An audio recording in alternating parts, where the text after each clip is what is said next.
Kami akan siapkan hati kami untuk mau menerima firman-Mu Tuhan. Urapi hamba-Mu, urapi kami semua yang akan duduk mendengar. Kami sudah memuji dan memuliakan nama-Mu Tuhan. Kami percaya, kami yakin, kami menyanjung Engkau Tuhan kami Yesus Kristus yang luar biasa. Yang senantiasa memberikan pertolongan dan memberikan kekuatan terus bagi kami, ya Bapa. Terima kasih Tuhan, kami akan siapkan hati kami untuk mendengarkan firman-Mu dalam nama Bapa, Anak laki-laki dan Roh Kudus, dalam nama Tuhan Yesus Kristus kami sudah berdoa. Haleluya. Amin. Puji Tuhan, selamat pagi Bapak Ibu yang saya kasih dalam nama Tuhan Yesus Kristus. Di mana saya bersyukur pada pagi hari ini saya dipercayakan oleh Ketua Sekretaris Bendahara dan sebenarnya kita merasa bahwa anugerah Tuhan itu luar biasa. Tuhan memakai keluarga besar Kingdom Family dan juga mempercayakan kami hamba Tuhan untuk melayani Zoom. Walaupun kami berada di daerah pelosok, tapi puji Tuhan suatu pertemuan setiap pagi kita rasakan ini semua anugerah Tuhan. Puji Tuhan diberikan tema yaitu teologi keselamatan atau soteriologi. Soteriologi adalah cabang teologi yang berfokus pada pemahaman tentang bagaimana manusia dapat, manusia dapat diselamatkan dari dosa, dan konsep keselamatan ini berbeda di berbagai agama. Di Indonesia ada beberapa agama, saudara, agama Kristen, Islam, Hindu, dan Buddha. Kita melihat konsepnya dan dikatakan bahwa namun secara umum ada suatu mengkait dengan pembebasan, ampunan, dan pemulihan hubungan dengan Tuhan atau kekuatan yang tertinggi. Keselamatan dalam konteks teologis merujuk pada pembebasan dari dosa, hukuman, dan pengaruh negatif.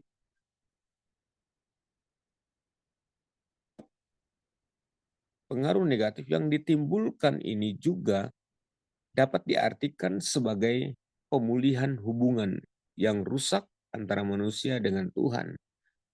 Nah, terus di sini dikatakan kalau kita melihat di dalam firman Tuhan, dalam Roma pasal yang ketiga ayat yang ke-23 berkata, karena semua orang telah berbuat dosa dan telah kehilangan kemuliaan Allah. Roma 6 ayat 23 berkata, sebab upah dosa ialah maut, tetapi karunia Allah ialah hidup yang kekal dalam Kristus Tuhan. Jadi manusia berdosa butuh keselamatan. Jadi kita butuh keselamatan.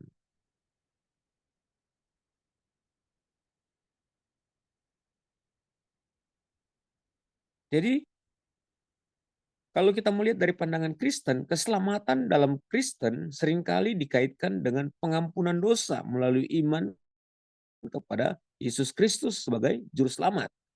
Nah, ini berbicara tentang dosa. Kalau Islam dikatakan keselamatan dalam Islam berkait dengan taat kepada Allah dan menjauhi larangannya sehingga dapat mencapai surga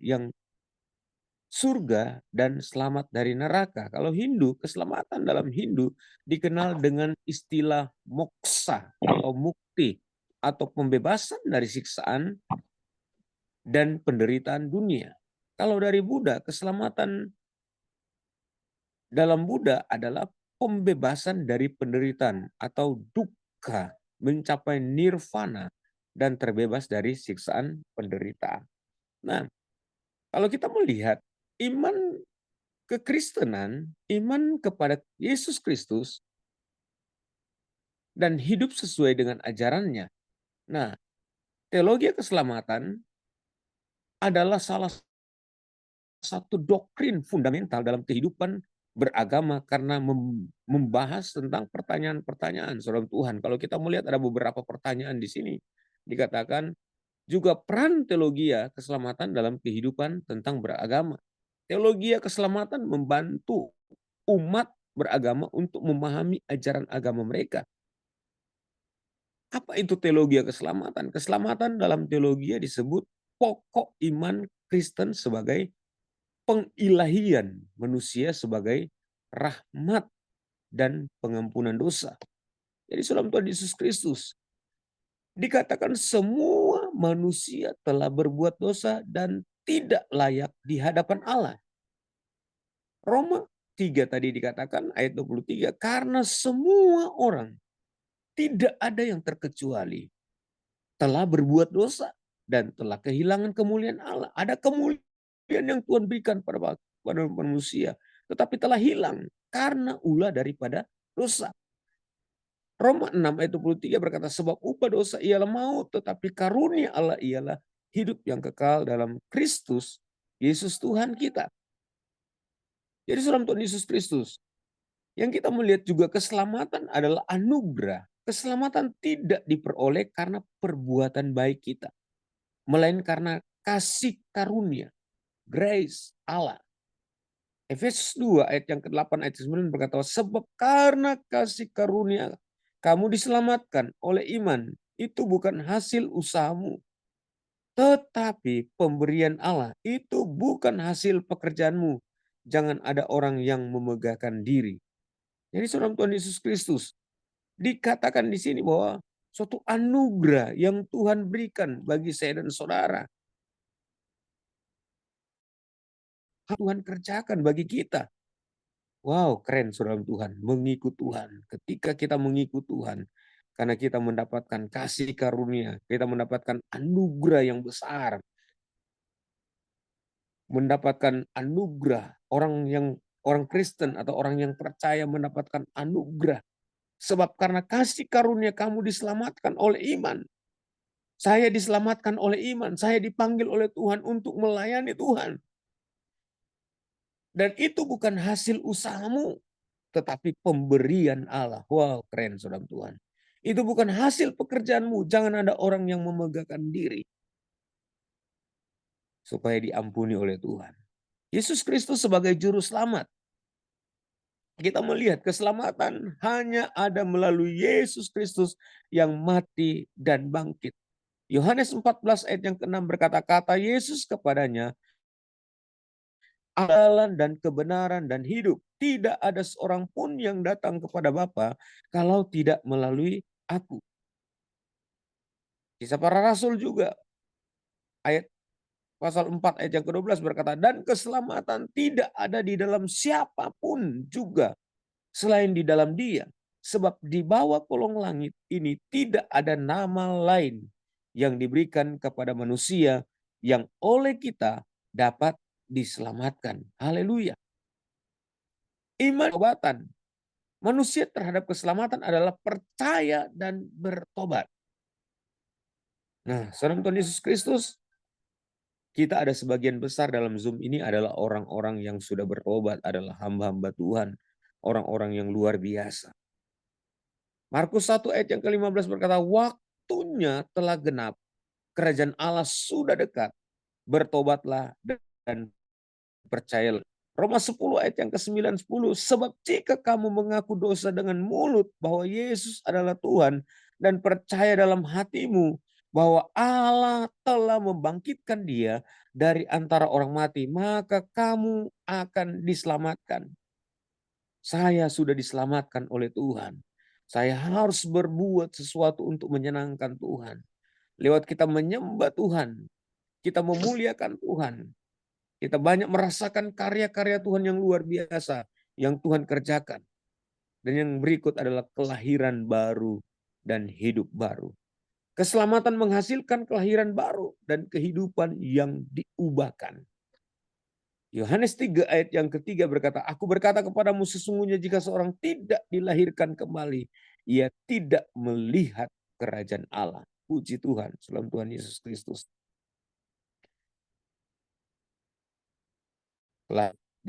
dikatakan bahwa kita akan menerima baptisan, saudara Tuhan.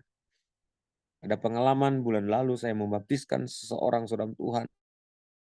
Berdoa bagaimana cara Tuhan untuk melaksanakan baptisan itu, saudara Tuhan. Karena kami membutuhkan sungai untuk membaptiskan itu, tetapi orang itu begitu banyak. Karena tempat itu adalah tempat permandian. Orang datang mandi, apalagi anak-anak asrama ada di situ semua. Dan ini saya berkata, Tuhan, apakah ini baptisan ini akan menjadi tontonan orang? Tapi Tuhan punya cara luar biasa. Ketika kami punya niat hati, ketika kami sudah selesai mengadakan konseling, kami akan mengadakan baptisan, saudara Tuhan. Tuhan curahkan hujan. Dan saudara ketahui bahwa pada saat itu kami akan mengadakan baptisan, hanya kami berdua yang dibaptis dan yang membaptis. Saya sendiri yang membaptis, saudara Tuhan. Dan saudara Tuhan, saya lihat, wow, luar biasa. Ada orang yang melihat kami lewat, tapi mereka berkata, untuk apa? Dan mereka tidak tahu bahwa keselamatan itu ada satu jiwa yang datang menyatakan diri untuk menerima baptisan. Itu luar biasa, saudara Tuhan. Wah, itu sukacita yang luar biasa. Para malaikat di surga bertepuk sorak, gembira karena ada jiwa yang datang untuk menerima Yesus. 2 Korintus 5 ayat yang ke-17 berkata, jadi siapa yang ada di dalam Kristus, ia adalah ciptaan yang baru. Yang lama sudah berlalu, sesungguhnya yang baru sudah dekat. Jadi saudara Tuhan Yesus Kristus, keselamatan adalah anugerah. Efesus 2 ayat yang ke-8 yang ke-9. Saya mengikuti bahwa teman-teman hamba Tuhan membahas ayat ini. Sebab karena kasih karunia Allah, kamu diselamatkan oleh iman. Itu bukan hasil usahamu, tetapi pemberian Allah. Itu bukan hasil pekerjaanmu. Jangan ada orang yang memegahkan diri, saudara Tuhan. Saya seringkali Tuhan percayakan ada beberapa tempat pelayanan. Saya berkata kepada teman-teman, pelayanan yang Tuhan percayakan kepada kami, penjangkauan jiwa-jiwa, penanaman gereja, itu semua oleh karena anugerah Tuhan. Tuhan mempercayakan kepada kami, saudara Tuhan Yesus Kristus, ada beberapa tempat. Dan sekarang kami juga sedang menjangkau satu tempat, saudara Tuhan. Nah, jadi teman-teman lain melihat seperti ini, wah ini memonopoli, bukan. Tetapi kami katakan bahwa semasih kami mampu, seperti ada pujian berkata hidup, semasih ada kesempatan kita bekerja, berbuat untuk memuliakan Tuhan. Bukan untuk membanggakan, tetapi Alkitab berkata karena bukan kekuatan kita. Nah, ini adalah suatu pemberian Allah. Nah, kami hanya melaksanakan tugas kita jadi seorang Tuhan. Jadi dikatakan bahwa keselamatan adalah kebutuhan semua manusia. Roma 3 ayat 23 berkata, karena semua orang telah berbuat dosa, telah kehilangan kemuliaan Allah. Tidak ada satu orang pun yang sempurna. Dosa memisahkan kita dari Allah. Akibat dosa adalah maut, baik secara jasmani maupun rohani. Tetapi, saudara Tuhan, kabar baik adalah Allah tidak tinggal diam. Allah selalu menyertai saya dan saudara. Begitu banyak kesaksian yang Tuhan tuntun kami, Tuhan tolong kami. Kami merasakan Allah diam bersama-sama dengan kami. Merasakan penyertaan Tuhan yang luar biasa. Keselamatan adalah pemberian Allah melalui Yesus Kristus. Lalu kita melihat dalam Yohanes, saudara Tuhan, maaf, Yohanes 3:16 berkata, menyatakan karena begitu besar kasih Allah akan dunia ini sehingga ia telah mengaruniakan anaknya yang tunggal supaya setiap orang yang percaya tidak binasa melainkan beroleh hidup yang kekal, saudara Tuhan. Allah mengambil inisiatif menyelamatkan kita dengan mengutus Yesus Kristus. Dia mati menggantikan kita, menanggung hukuman dosa di atas kayu salib. Luar biasa yang Yesus lakukan untuk saya dan saudara. Kisah Para Rasul 4 ayat 12 berkata, dan keselamatan tidak ada di dalam siapapun juga selain di dalam Dia. Bapak Ibu yang saya kasihi, keselamatan diterima melalui iman, bukan perbuatan. Efesus 2 ayat yang ke-8 dikatakan bahwa menyatakan bahwa keselamatan bukan hasil usaha manusia, tetapi pemberian Allah. Kita hanya perlu percaya dan menerima. Jika kamu mengaku dosa, Roma 10 ayat yang ke-9, jika kamu mengaku dosa dengan mulutmu bahwa Yesus adalah Tuhan dan percaya dalam hatimu bahwa Allah telah membangkitkan Dia, maka kamu akan diselamatkan. Keselamatan mengubah hidup kita. Haleluya. Keselamatan bukan hanya tiket ke surga, tetapi menghasilkan hidup baru. Dalam Korintus mengatakan, jadi siapa yang ada di dalam Kristus, ia adalah ciptaan baru. Yang lama sudah berlalu, sesungguhnya yang baru. Orang yang diselamatkan akan hidup dalam pertobatan, kasih, dan ketaatan kepada Tuhan. Jadi saudara Tuhan Yesus Kristus, dikatakan di sini bahwa keselamatan adalah memberikan suatu hal yang luar biasa. Sesungguhnya kita ini adalah orang-orang yang tidak layak. Tapi dalam Efesus 2 ayat yang ke-10 berkata, kita adalah hasil karya Allah sendiri. Luar biasa. Tuhan lakukan kepada manusia adalah karya Allah sendiri. Kalau kita melihat dalam dalam Yeremia 29 ayat 11 berkata, pernyataan Tuhan bahwa ia mengetahui rancangan-rancangannya bagi umatnya, dan itu adalah rancangan damai sejahtera. Bukan rancangan kecelakaan, melainkan untuk memberi masa depan yang penuh harapan. Ayat ini menekankan janji Tuhan, kebaikan dan harapan, meskipun dalam keadaan sulit. Sebab aku ini mengetahui rancangan-rancangan apa yang ada padaku mengenai kamu. Tuhan menyatakan bahwa ia memiliki rencana-rencana khusus bagi umatnya. Saya percaya Tuhan selalu memberikan rancangan khusus buat Kingdom Family ini.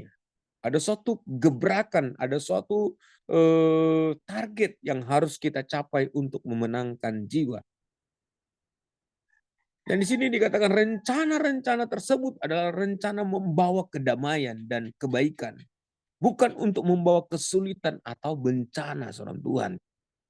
Kita melihat situasi pada hari-hari ini, bencana alam.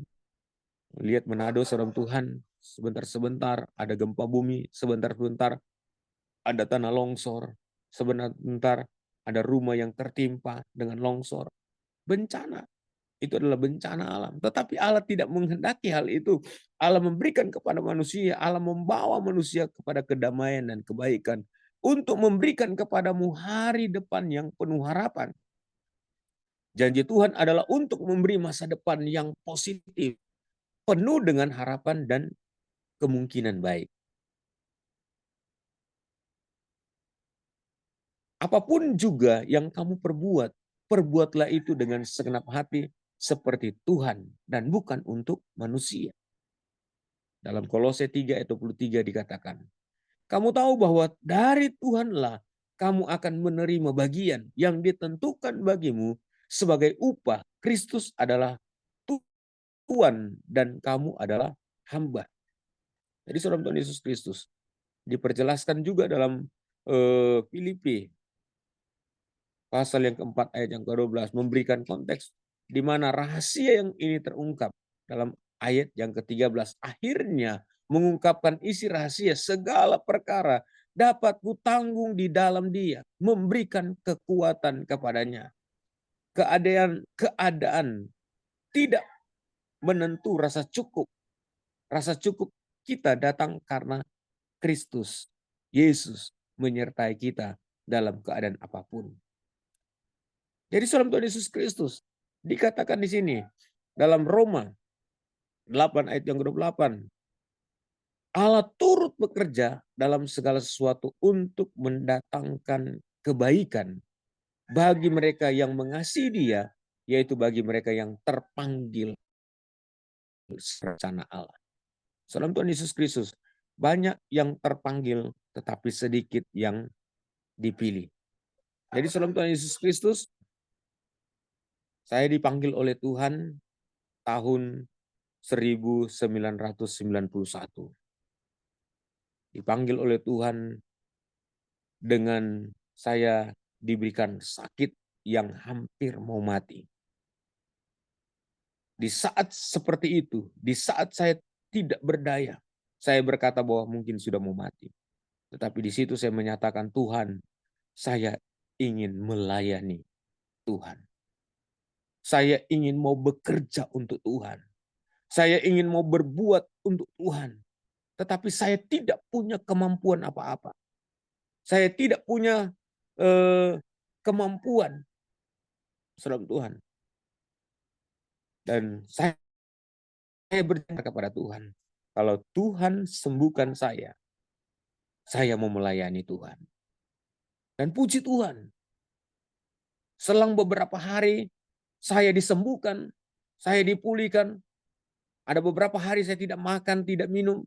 Dan pada saat saya bernasar, saya berkata kepada Tuhan, kalau Engkau sembuhkan, aku mau melayani Tuhan. Walaupun saya punya banyak keterbatasan. Saya tidak fasih berbicara, saya orang penakut, saudara Tuhan. Tetapi kok saya berani berkata seperti itu. Dan benar, ketika saya lakukan itu, saudara Tuhan, sorenya mama saya sudah kasih air minum, sudah bisa minum, dan sudah mulai makan, dan akhirnya pulih. Dan setelah sembuh total, saya tidak akan ingkar janji. Saya berkata, saya akan melayani saudara Tuhan. Saya rajin ibadah, rajin. Saya ikut ibadah sekolah minggu. Ada teman aja, ayo bantu sekolah minggu. Saya ngajar sekolah minggu, saya bantu. Saya enggak ngajar saudara Tuhan. Karena dikatakan bahwa saya tidak fasih, saya tidak punya keberanian. Tetapi saya ingin mau belajar. Nah, saya ingin belajar. Nah, jadi ketika teman itu kalau belum bisa, dia katakan, ayo kita jemput anak-anak. Nah, puji Tuhan. Tugas saya hanya menjemput anak-anak dan bawa pulang anak-anak. Antar kembali bertemu dengan orang tua. Dan puji Tuhan dengan sendirinya akhirnya mulai, wah begini enak juga melayani Tuhan, saudara Tuhan. Dan saya berkata, Tuhan, kalau Engkau akan memakai, saya mau terus, saya bernasar, saya ingin sekolah Alkitab. Benar, ketika bernasar dan dibimbing oleh para gembala kami, para pendeta kami, membimbing dan mengarahkan, kamu berangkat. Saudara Tuhan, pendeta, saya tidak punya uang sepeser pun. Karena saya baru habis sembuh dari sakit. Nggak usah pikirkan, puji Tuhan, saudara Tuhan. Nggak usah pikirkan tentang masalah keuangan. Jadi saudara Tuhan, nggak usah masalah pikirkan tentang tiket. Pokoknya punya niat, punya panggilanmu, kamu harus kerjakan. Benar saudara Tuhan, minggu depan kami berangkat. Berangkat ke Manado, naik kapal laut ke Ambon, saudara Tuhan. Nah, di sana ada sekolah kami. Nah, ke sana sekolah Alkitab, dan di sana saudara Tuhan. Dan setelah saya dibimbing dalam beberapa tahun dan saya dipraktekkan, waduh, saya mulai melihat situasi. Saya berpikir ketika berada di suatu wadah ini akan menuntun, akan membuat kita baik, tapi kelihatannya waduh, ini jadi tantangan bagi kita. Kita itu adalah merupakan orang-orang yang brutal, orang-orang yang dibentuk saudara Tuhan. Waduh, saya ini sepertinya, waduh ini salah tempat. Tetapi saya katakan, Tuhan, Engkau tunjukkan jalan. Dan benar saudara Tuhan, rencana Tuhan tepat pada waktunya. Dikatakan bahwa yaitu bagi mereka yang terpanggil sesuai dengan rencananya. Dan saya dipraktekkan, dan puji Tuhan lanjut terus, dan puji Tuhan, Tuhan percayakan melayani sampai hari ini. Saya bertahan, ini semua oleh karena kemurahan Tuhan. Bukan karena kuat dan gagah saya, tetapi semua oleh kemurahan Tuhan. Dan Tuhan percayakan suatu tempat, saudara Tuhan. Dan Alkitab berkata bahwa tebarkan kemamu, perluaslah. Dan puji Tuhan, saya saudara Tuhan, saya berkata, Tuhan, kalau boleh Tuhan berikan jodoh, Tuhan berikan pendamping hidup saya, hamba Tuhan. Tuhan berikan. Kami ketemu sama-sama lagi belajar di STT, Tuhan pertemukan hamba Tuhan. Dan puji Tuhan, memang Tuhan itu luar biasa. Kebaikan Tuhan itu saya rasakan, puji Tuhan. Saya tidak bisa membalas kebaikan Tuhan. Rencana Tuhan itu luar biasa. Nah, jadi Tuhan selalu memberikan pertolongan dan saya rasakan itu semua hal yang luar biasa. Jadi salam Tuhan Yesus Kristus.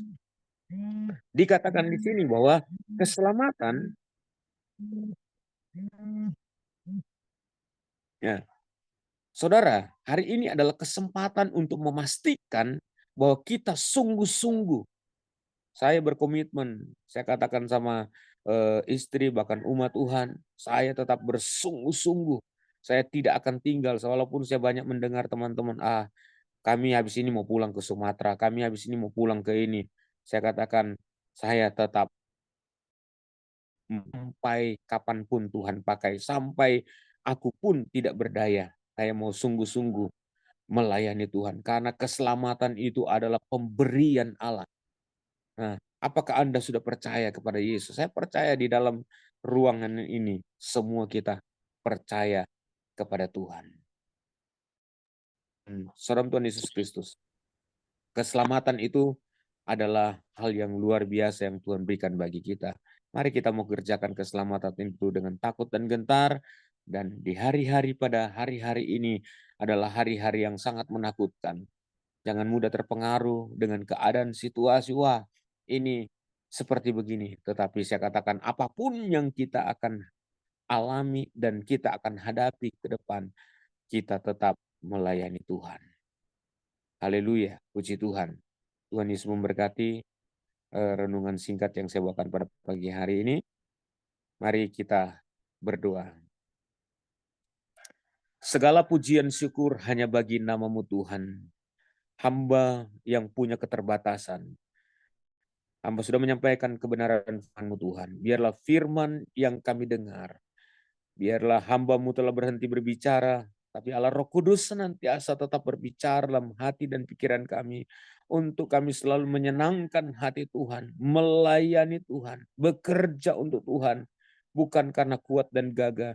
Tetapi semua oleh anugerah yang Tuhan berikan bagi kami. Terima kasih Tuhan Yesus, terpuji-pujilah nama-Mu Tuhan, buat kasih setia-Mu dan kebaikan-Mu Tuhan. Engkau layak kami puji dan kami muliakan. Kami mengucap syukur buat firman-Mu Tuhan, yang Engkau sudah perdengarkan kepada kami. Dalam nama Yesus Kristus kami sudah berdoa, haleluya. Amin. Saya akan kembalikan kepada para plus atau ibu.